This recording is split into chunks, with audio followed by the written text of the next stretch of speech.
Então, como analistas comportamentais, a partir de hoje, é muito importante que vocês saibam como é que o DISC foi criado, né? Qual que é a história por trás do DISC? Porque eu vejo as pessoas dando explicações assim que eu fico quieta, obviamente, porque a pessoa não pediu minha opinião, mas eu vejo que são explicações sem embasamento. Quando uma pessoa ela é analista comportamental, ela tem a formação e ela tem o título de analista comportamental. O que que eu recomendo? Que vocês saibam explicar como surgiu, por que surgiu, o que estava por trás disso. Isso traz credibilidade técnica para vocês, né? Para quando vocês sabem contar esse contexto. Muitas vezes o DISC ele pode, dentro de contextos que ele está desgastado ou que ele foi conduzido por um mal profissional, porque eu já tive essa experiência, trabalho com DISC há 10 anos, a pessoa falar assim: mas eu não gosto de trabalhar com o DISC, porque o DISC ele não dá todas as informações, ele não serve para isso, não serve para aquilo. E aí, a hora que você vai começar a observar, não foi feita uma boa aplicação. A pessoa não conhecia a ferramenta com todo o potencial que ela tem. Né? Um carro ele pode ir até 220 quilômetros por hora, mas se a pessoa não sabe dirigir, ela vai sentar dentro do carro e ela vai ficar parada. O objetivo aqui é que vocês se apropriem da ferramenta e que vocês aumentem a credibilidade de vocês como especialistas na ferramenta, né? A gente pode aprofundar muito mais do que 16 horas. 16 horas, vocês vão ser capazes de manejar esse relatório, aplicar devolutivas comportamentais, usar em processos de recrutamento e seleção, utilizar para fazer adaptações de programas de liderança, que tem pessoas com expectativas aqui, para trabalhar na conexão de negócio de vocês. O Disque é uma ferramenta fantástica para negócios. Eu trabalho com ele na área de negócios durante esses 10 anos. Eu atuo muito com executivos, com CEO, com proprietários de empresa. Eu não faço programa de mentoring sem traçar o perfil comportamental da pessoa antes, porque eu adapto toda a linguagem do que eu vou fazer para o perfil da pessoa, para a gente conseguir ter uma assertividade maior e um engajamento maior.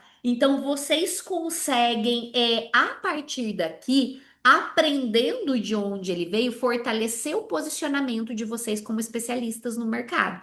Às vezes as pessoas fazem cursos, né, livres ali, curtinhos, de 2, 3 horas, e elas recebem o certificado como analista comportamental, e isso às vezes dá à pessoa uma visão rasa. Então a gente tem que trabalhar para se aprofundar e quando vocês forem fazer um cliente, vocês conseguirem fazer assim com profundidade, o melhor que vocês conseguirem. Então eu quero começar com vocês. Tudo isso está na apostila de vocês. Vocês receberam uma apostila física, igual essa que está na minha mão. Quem não recebeu está no correio para receber ainda. Mas tem também a apostila eletrônica com vocês.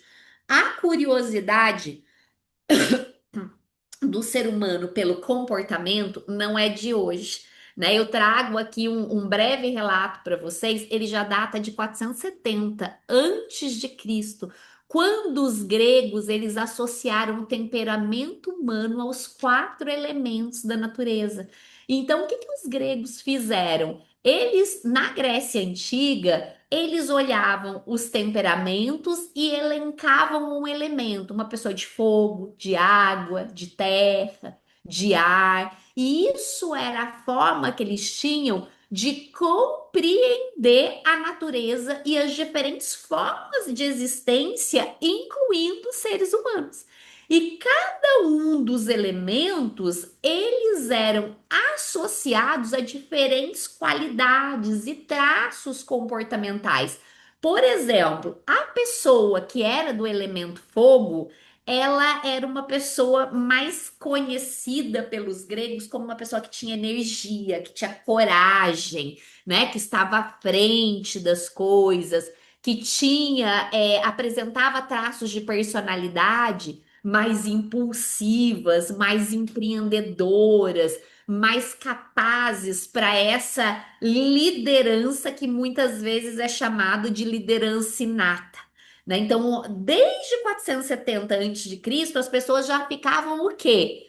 Categorizando comportamentos para conseguir associar esses comportamentos categorizados alguns elementos específicos, sejam elementos da natureza ou outros tipos de elemento que a gente vai ver que isso evoluiu para conseguir traçar perfis comportamentais.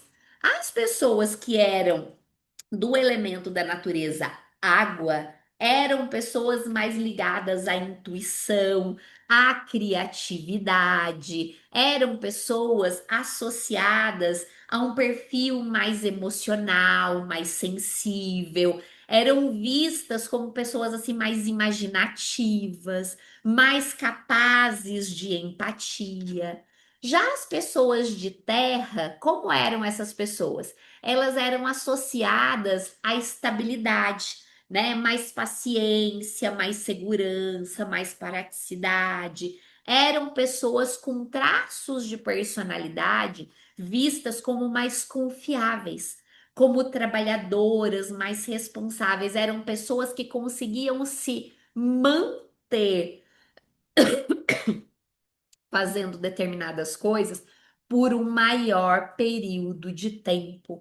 Então, os gregos associavam ao elemento terra e o elemento ar eram pessoas que eles entendiam que tinha mais associação com pensamento, eram pessoas mais pensativas, né? Tinham uma curiosidade maior. Elas buscavam mais liberdade, eram pessoas com traços de personalidade, essas pessoas de ar, vistas como pessoas mais intelectuais, mais comunicativas, mais abertas a novas ideias.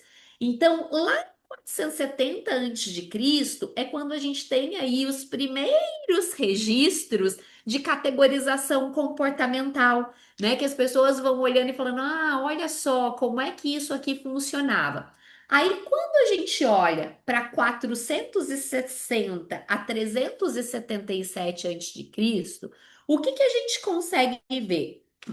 Hipócrates, que é considerado o pai da medicina oriental, ocidental, ele desenvolveu uma teoria chamada teoria dos quatro humores ou fluidos. E essa teoria relacionava os diferentes tipos de temperamentos humano aos fluidos corporais, né? E o que que o Hipócrates trazia dentro dessa teoria dele? Que de acordo com o que o corpo daquela pessoa era composto, era o tipo de comportamento que ela apresentava.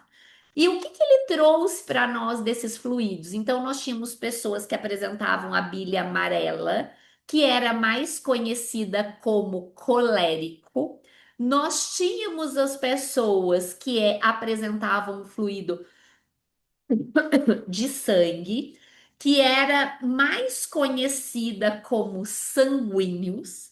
Nós tínhamos as pessoas mais que apresentavam um fluido chamado fleuma, e aí essas pessoas eram conhecidas como fleumáticas, e as pessoas da bile negra, que eram conhecidas como melancólicas.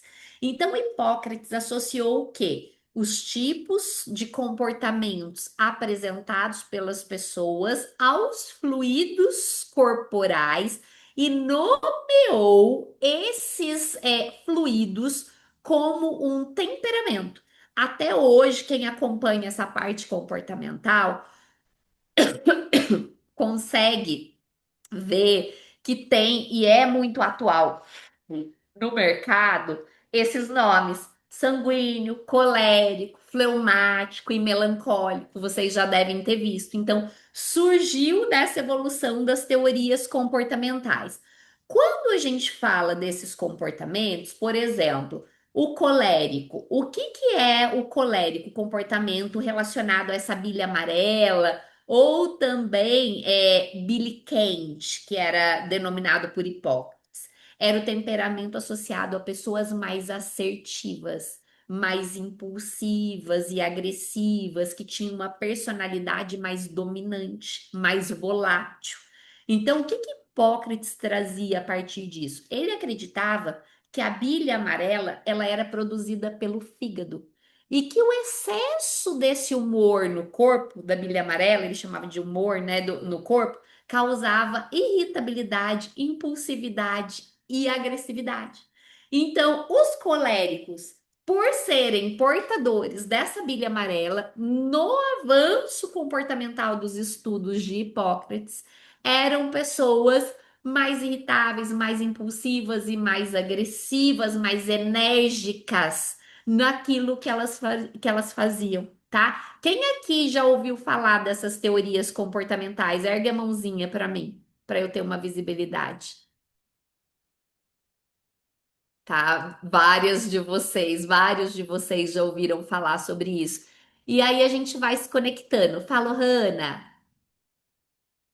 Eu ergui no tempo errado, Ergui desculpa. sem querer. Amanda. Amanda, Carla e deixa eu ver quem mais tem aqui. Fala, Carla. Não, a gente já utiliza assim alguns termos às vezes, até para e a gente ouve também bastante, né? Tem até um Ouve. pastor que fala bastante sobre isso aqui também, Ah, que eu é? Não ouço. É, sabia. O pessoal adapta para os mais diferentes nichos, né? exatamente, como eu ouço ele às vezes, então é interessante que ele use exatamente esses termos. Legal, porque daí vocês conseguem ir fazendo a associação, tá? Sim. Então, grande parte de você. Alguém quer fazer alguma pergunta? Não? Maravilha. Então a gente vai associando isso aqui. Quando a gente olha para esses pontos, né, e vai entendendo como é que ele funciona, você vai fazendo uma crescente de conhecimento até chegar no DISC.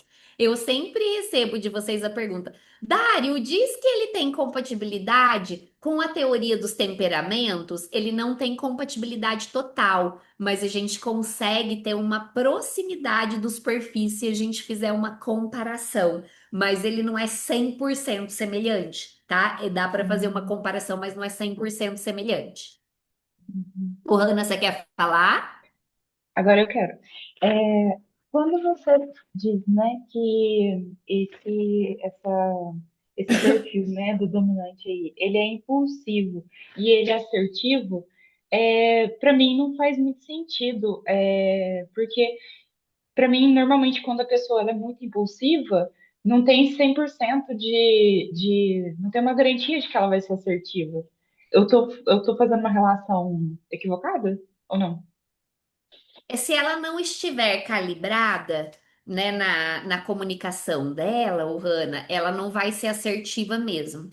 Mas, por exemplo, se a gente for falar em tendência de comunicação, e se essa pessoa dominante ela tiver sido desenvolvida, né, e ela entender os riscos de comunicação dela, ela vai ter mais facilidade para ser assertiva, para ela fazer a exposição daquilo que ela pensa. A gente vai avançar aqui dentro da formação e você vai entender por quê. Tem alguns perfis que têm mais facilidade para serem assertivos e outros que têm um pouco mais de dificuldade. Todos podem se tornar muito assertivos, porque assertividade é treino, tá, gente? A gente treina e a gente aprende. Alguns avançam um pouco mais com mais facilidade. Esses que têm mais facilidade de exposição, né? Eles avançam um pouquinho mais de facilidade e os que têm um pouquinho menos de facilidade de exposição, com o treino, vão fazendo a assertividade por caminhos diferentes.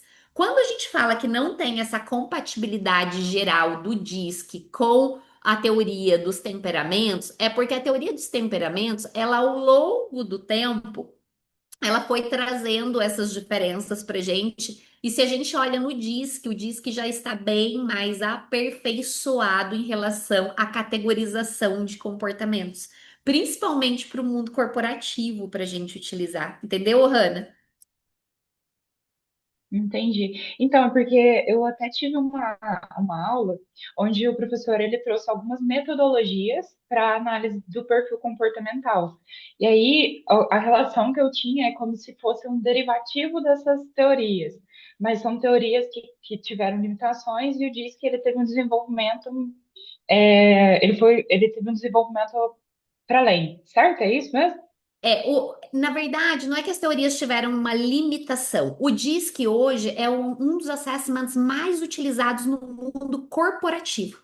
Por Uhum. exemplo, para a empresa, ele encaixa muito bem, muito bem. Uhum. Quando você vai trabalhar temperamentos em empresa, você já não consegue um relatório de 70 páginas com comprovação científica daquele temperamento dentro do mundo corporativo. O DISC é uma ferramenta que traz essa validação para você utilizar. A teoria de Hipócrates, ela foi evoluindo e ela abriu caminhos para que os outros pesquisadores fossem olhar essas compatibilizações de comportamento de uma maneira mais aprofundada. Mas ela não tem ferramentas densas para o mundo corporativo. Ela fica de uma maneira mais superficial, e não me entenda mal, tá? Com o superficial. Eu quero fazer esse recorte para empresa específico, porque você Uhum. não consegue mapear muitas características ali com fidedignidade numa ferramenta. Existem centenas de formas de você mapear comportamento. O DISC, ele não é um assessment de mapeamento de personalidade, ele é um assessment de mapeamento de perfil comportamental.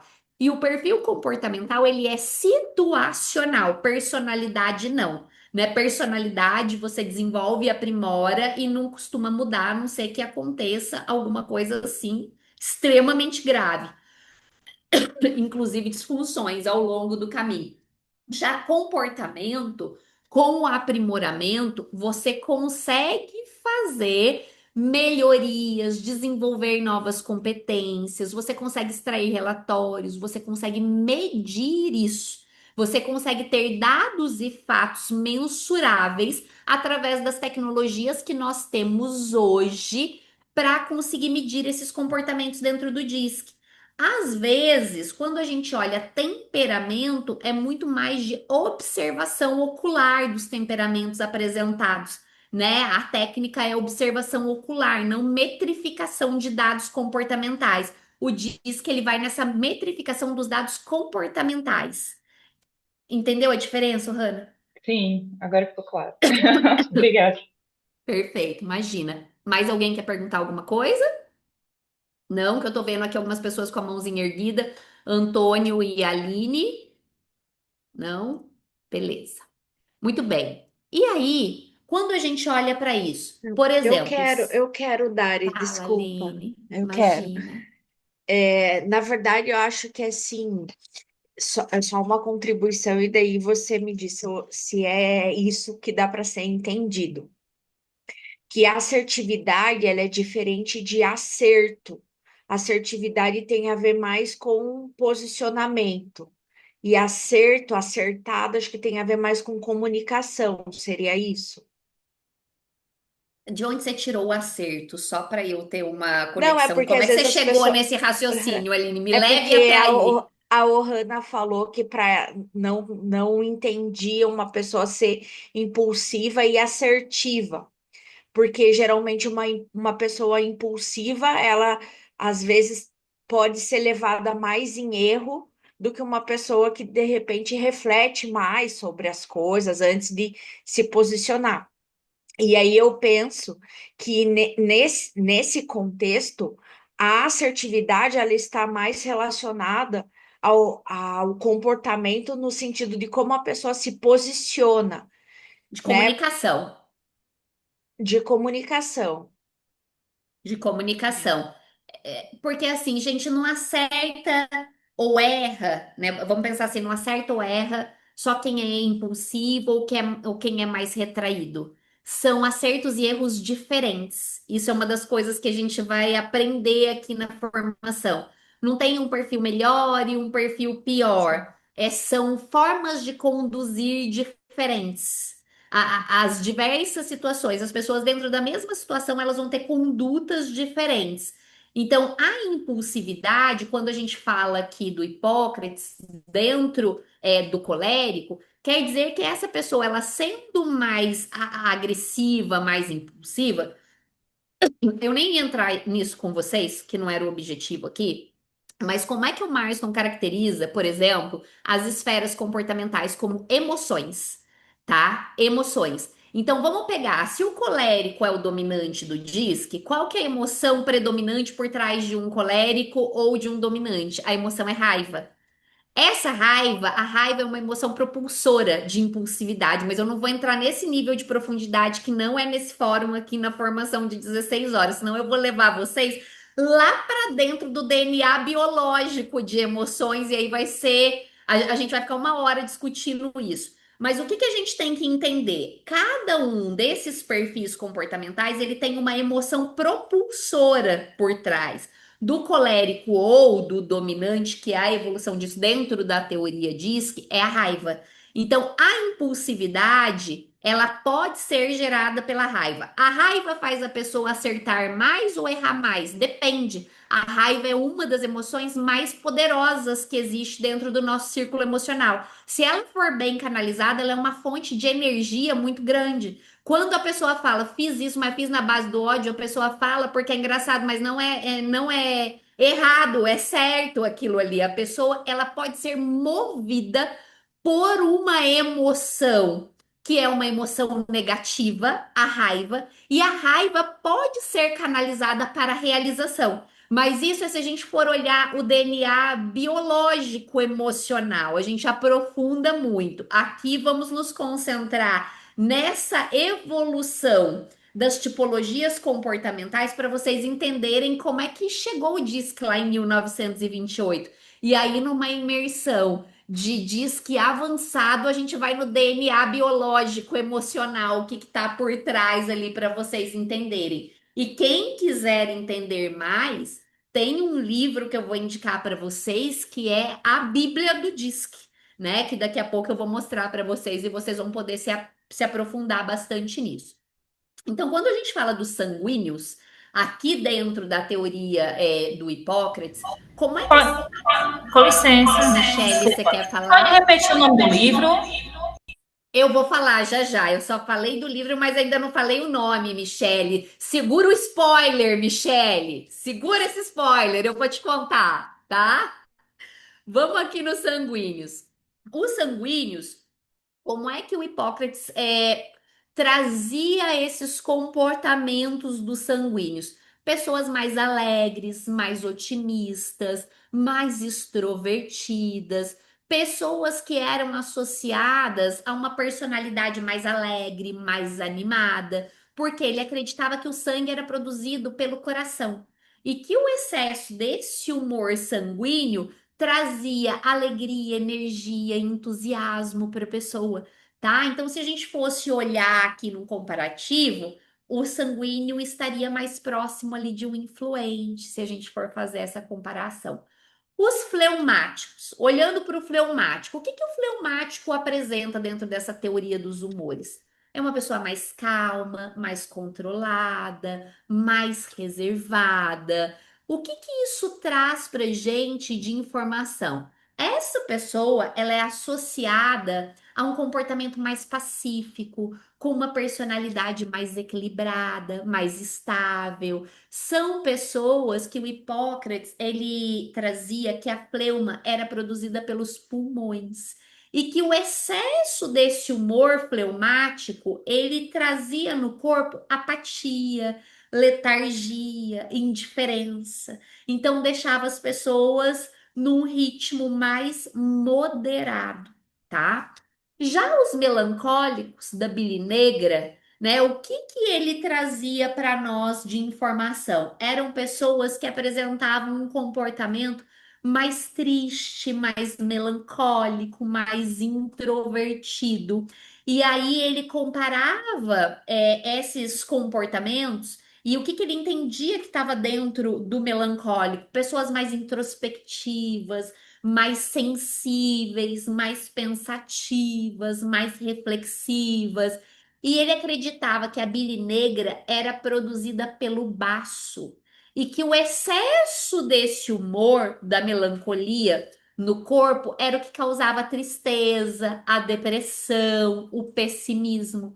Então, é uma evolução para vocês compreenderem. Na página 4 da apostila de vocês, vocês vão conseguir detalhar tudo isso, né? Olhar isso com mais calma. Quem quiser discutir mais sobre isso, Nós estaremos juntos forever and ever lá no nosso grupo do 25ª turma da FACD. Quando tiver dúvidas, quando ver coisas, vocês podem compartilhar que a gente discute. Eu tô lá no grupo com vocês, vai ser um prazer conversar com vocês ali, tá? Aí, em 1921, vem o Jung, que é um famoso psicólogo suíço que desenvolveu a teoria sobre o comportamento humano e os tipos psicológicos. Então, o que que o Jung identificou? Que existiam quatro tipos psicológicos aí principais que ele trouxe e ele identificou os dois tipos de personalidades que existiam: a personalidade extrovertida e a personalidade introvertida, tá? Então, em 1921, vocês percebem que é uma crescente, que é uma evolução, que tudo está conectado, né? Que não chega um dia do nada e a pessoa fala, ah, agora existe o DISC. Não. É tudo interligado. Essas teorias, elas são interligadas. Então, não tem uma certa e uma errada, elas são correlacionadas, tá? E aí, o que que o Jung definiu? Que o tipo extrovertido dessas duas personalidades são aquelas pessoas que tendem a se concentrar no mundo externo, nas pessoas que estão ao redor delas, né? São pessoas que são energizadas, gente, pela interação social. Eles falam muito, eles tendem a ser mais adaptáveis a situações novas, a situações desafiadoras, são movidas por desafios, gostam de ter situações que os tirem da zona de conforto. Por outro lado, tem o tipo introvertido. Como é que é a personalidade mais introvertida? E vocês vão ver isso no DISC também, por isso que eu estou ensinando vocês. Tem dois perfis mais extrovertidos e dois perfis mais introvertidos. Vocês, como analistas comportamentais, precisam saber fazer o manejo disso, né? A gente não pode tratar uma pessoa mais introvertida como se ela fosse extrovertida, não funciona. Então, vocês têm que fazer adaptação daquilo. O tipo de personalidade mais introvertida, ela tende a se concentrar mais no seu mundo interno, nas suas ideias, nos seus pensamentos. Essas pessoas geralmente são pessoas mais quietas, mais reservadas, mais introspectivas. Normalmente elas se energizam pelo tempo sozinha, né? Então a pessoa, quando ela fica sozinha, ela se sente bem. Aí um extrovertido vem e fala: Você ficou o dia inteiro sozinho, como é que você está se sentindo? O introvertido responde: Ótimo, graças a Deus, que momento maravilhoso que eu pude viver, porque é um momento de reenergizar, né? E eles tendem a se sentir sobrecarregados em grandes grupos. Grupos com muita socialização, muita gente, por um tempo extenso, ali deixa a pessoa mais sobrecarregada. E aí, o que mais que ele trouxe pra gente? Que esse produtor, eles eram vistos como pessoas mais proativas, mais pragmáticas. Os intuitivos, pessoas mais criativas, mais visionárias, mais conectadas ali, por exemplo, com os influentes. O sensitivo, a pessoa é mais empática, mais sensível, mais sensitiva. E os analíticos, a pessoa mais racional, mais crítica dentro daquilo que ela está fazendo. Então, dentro desses tipos psicológicos, a gente consegue fazer as correlações com o DISC. Gente, deixa eu falar uma coisa para vocês. Eu tô me curando assim de uma gripe terrível que eu tive essa semana. Eu tive que ficar, inclusive, alguns dias de molho. Se eu tossir, já peço desculpas antecipadamente porque eu vou, né? Eu tô no final dessa gripe e aí eu tô firme aqui dando treinamento, mas eu passei essa semana só o pó da rabiola. Então a tosse ela vai estar presente aqui em alguns momentos, tá bom? Então só para sinalizar isso para vocês. Quando a gente fala desse tipo produtor, que é a pessoa mais proativa e mais pragmática, com que perfil do diz que ela está mais conectada? Com os dominantes? Então, é uma pessoa mais orientada para ação, para resultados concretos, ela tem como principal característica a eficiência, a organização, pragmatismo. Então, produtor, dentro dos tipos psicológicos que o Jung criou lá em 1921, traz essa visibilidade para a gente, tá? O intuitivo, que é essa pessoa mais criativa e mais visionária, é a pessoa mais imaginativa que eu falei para vocês. Tem como característica principal a capacidade de perceber dentro da teoria do Jung, tá? Perceber padrões, conexões entre informações aparentemente desconectadas. É o intuitivo que faz isso na teoria do Jung. Já o sensitivo, que é aquela pessoa mais sensitiva, mais empática, que está em verde aí na tela de vocês, é a pessoa que tem como principal característica a atenção aos detalhes, a preocupação com o bem-estar dos outros, tem uma abordagem mais prática para lidar com as situações, tá? E o racional e crítico, que é o analítico, é aquela pessoa que tem como principal característica a lógica, a precisão, a busca pela compreensão profunda das situações, dos problemas. Então, são pontos aí para vocês irem encontrando e irem tendo essa visibilidade dentro dos tipos comportamentais. O Jung, para quem quiser se aprofundar na teoria que ele trouxe dos tipos comportamentais, ele tem um livro que foi lançado em 1921. Essa edição que vocês estão vendo na minha tela é a edição de 1976, o Psychological Types, né, os tipos psicológicos. Ah, eu quero me aprofundar nisso. Esse é um livro de base que fica aqui de referência para vocês, tá bom? E aí, em 1928, ó, desde 470 a.C., agora nós chegamos em 1928, no nosso vizinho aqui na linha do tempo, que é o William Moulton Marston. Então, o William Moulton Marston, ele foi um psicólogo americano, ele foi advogado, escritor, inventor, ele teve, assim, uma carreira notável, fez contribuições significativas para a compreensão do comportamento humano.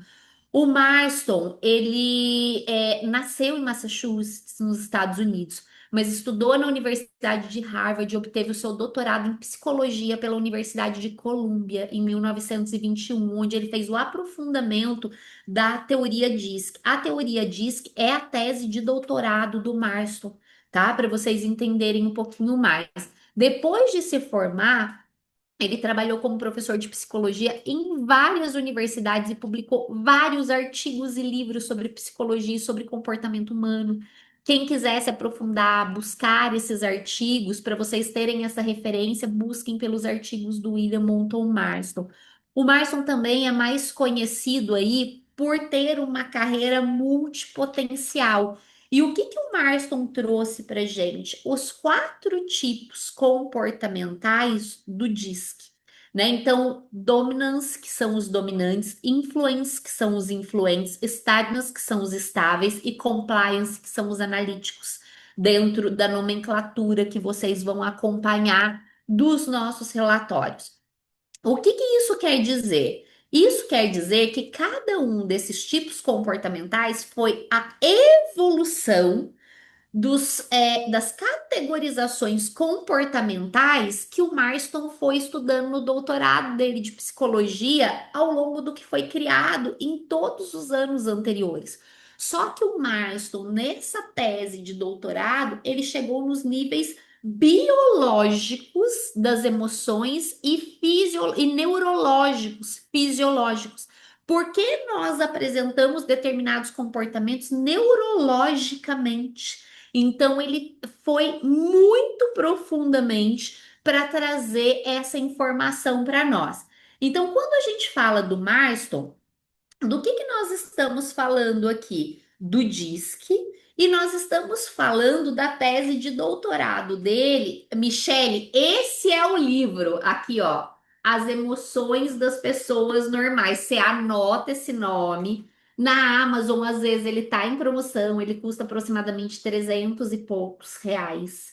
Na Amazon, às vezes, a gente acha ele numa promoção boa, ali 190, 200. Vocês acharem nesse valor, vocês já comprem. Ele é um livro grande, tá? Metodológico aqui, bem grande. Às vezes eu faço grupos de estudos para a gente fazer o aprofundamento disso.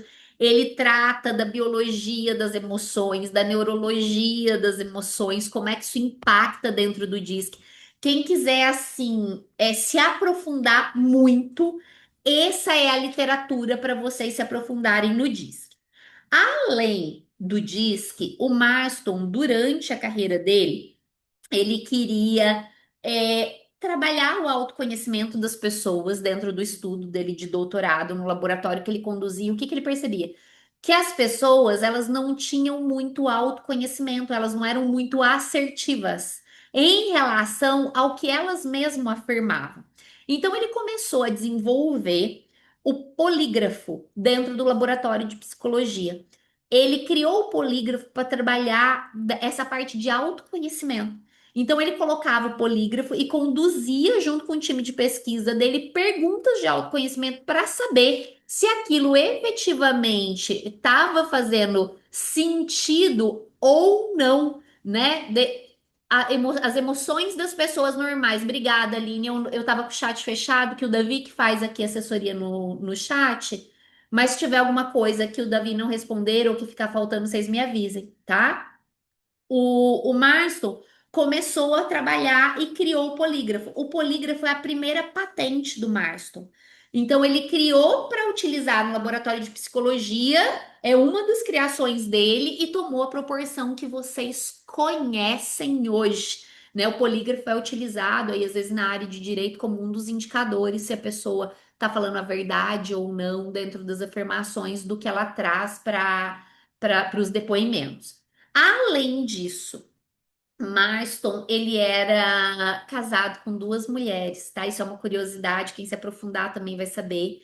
Eles eram uma família que vivia essa poligamia e eles tinham filhos em comum, cada um tinha dois filhos ali. E Marston era cartunista, ele era psicólogo, advogado e cartunista. Tinham três ações. Então, quando a gente fala multipotencial, foi um termo que foi cunhado agora, mas ele já era em 1928 multipotencial. Ele só não sabia que chamava assim. E ele foi convidado para criar um super-herói que representasse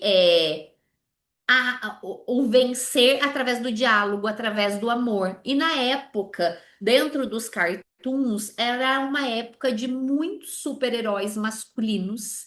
E esses super-heróis, eles venciam através da guerra, através da força, né? Aquilo que eles estavam realizando. Marston trouxe essa demanda para casa dele e, em conjunto com as duas esposas, eles criaram a Mulher Maravilha, a personagem que vocês conhecem hoje, que é a Mulher Maravilha. A Mulher Maravilha é a composição da Elizabeth Holloway e da Olive, que era a segunda esposa do Marston. Então, uma esposa tinha um perfil mais dominante, uma pessoa tinha um perfil e outra esposa um perfil mais estável associado. Ele uniu o perfil das duas e criou a Mulher Maravilha. Então, para quem tem a perspectiva de ser muito completo, né, ter esse arco emocional igual uma super-heroína Mulher Maravilha, saibam que são duas pessoas. São tipos psicológicos de duas pessoas reunidas ali. E uma curiosidade para vocês saberem que é legal, quem assistiu Mulher Maravilha aqui? Alguém assistiu? Sim. A Ohana, a Aline assistiu. Vocês lembram que ela tem um cinto?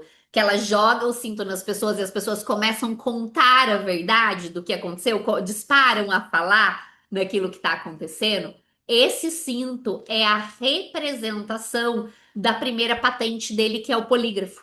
Então ele criou o cartoon, a personalidade, o tipo psicológico e colocou o cinto como uma referência à sua primeira patente, que é o polígrafo, e ficou marcado até hoje. Sempre que a gente vê a Mulher Maravilha, a gente vê a Mulher Maravilha com o laço da verdade, né? Que o laço da verdade é o polígrafo do Marston. Então, ele vai trazendo ali todos os pontos e conectando as criações dele. Quem quiser conhecer um pouco mais a história pessoal do Marston, tem um filme. Quando eu assisti na Amazon. Eu não sei se está disponível até hoje, aí tem que dar uma procurada. Chamado Professor Marston e as Mulheres Maravilha.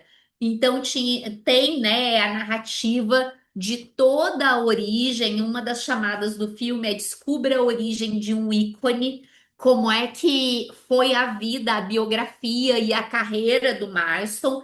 Ele mostra a Elizabeth Holloway, a Olive Barney, ele vai contando como essa história toda ela foi desenrolada, né, ao longo de toda a vida do Marston e como é que ele chegou nesses conhecimentos. E vocês vão ver isso no filme de uma maneira bem lúdica que a Sétima Arte traz para a gente também. Muito bem. São 10h38. Eu combinei 10h40 com vocês. Eu quero saber se tem alguma dúvida, alguma pergunta até aqui, ou se estamos alinhados e entendemos toda a história por trás da teoria DISC, como é que ela é consolidada, antes da gente fazer essa nossa primeira pausa. Coloquem aqui no chat para mim, entendidos, perguntas, dúvidas. Escreva aqui para mim, ó, tudo entendido, sem dúvidas, com dúvidas. Quem tiver pode me perguntar, temos um minutinho aqui. Adoro, Antônio, perfeitamente alinhados. Muito bem, perfeitamente alinhados. Ô, Hanna, é muito conteúdo para aprofundar. Eu estou fazendo uma especialização em neurociência e comportamento. Aí eu pego esse DISC, que eu já estudo há 10 anos, e eu fico batendo com todas as reações neurobiológicas e de neurociência, e eu quero aprofundar para entender de onde saiu aquilo. A minha vida é deixar pergunta no fórum sobre isso. Então você olha e você fala, meu Deus, é uma extensão muito grande, né? E aí a gente vai coletando essas informações e a gente vai aprendendo mais. Que bom que vocês estão gostando, que vocês estão absorvendo, que vocês estão adorando, tudo excelente, maravilha. 20 minutos de coffee para vocês. Pipi rum, que bom, Yara, que você tá amando cada detalhe. Eu tento assim dar o máximo de informação para vocês, porque eu sei que lá na ponta, a hora que a gente vai aplicar o disco faz diferença. Aplicar rasinho e aplicar sabendo a história mesmo, de onde vem, porque daí você consegue conectar. Às vezes chega a pessoa para mim da devolutiva e fala assim: ai, Dari, eu sou uma sanguínea. Aí eu vou observando e falo: ai, meu Deus, vamos ver já como é que isso aqui vai funcionar, né? Se tá compatível. Então é legal a gente saber de tudo isso. 20 minutos de coffee, 11 horas estamos juntos e vamos seguir. Vocês vão ver que essa formação vai passar voando, gente. Dá um friozinho na barriga quando a gente fala que é 16 horas online, mas eu prometo pra vocês que a hora que vocês verem é 1 hora da tarde, a hora que vocês é 3h40, a hora que vocês é 18 horas e acabou. Bom café pra todo mundo, até daqui a pouco. Beijo!